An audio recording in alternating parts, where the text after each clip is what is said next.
First, it's clear that we are facing massive problems which can be termed the underemployed or the working poor. I've had many workers contact the office to say that they are now working similar or increased hours but with no increase in pay, meaning their income in real terms has taken a serious hit even with the assistance of the wage subsidy scheme. Some employers have been unable or unwilling to top up the TWSS, and there's a problem with it. The TWSS doesn't allow employers to pay more than the top-up payment. If they do, it's scaled back until the employee is deemed to come off it, and appeals to revenue have fallen on deaf ears. Seasonal workers too, who already have little or no rights, were shut out of the PUP and full supports.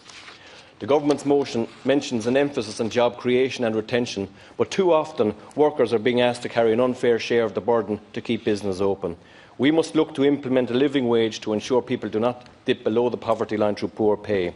It is something that Sinn Féin has consistently called for, and it's only right and proper that it be recommended by any task force.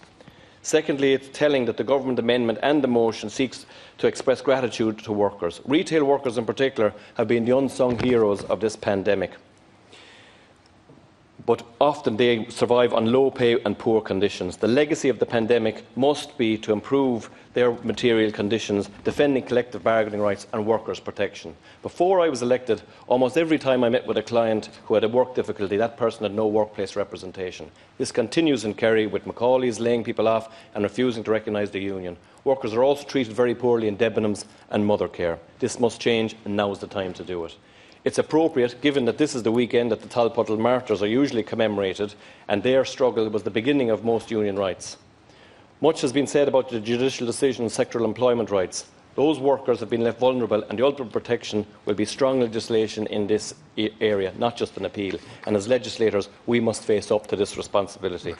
I'm interested in the possibilities of remote working for Kerry and other rural areas, but reliable and affordable broadband is sadly lacking, and the technical supports from all companies, including Air and Vodafone, are shockingly bad, and you'll be waiting half an hour.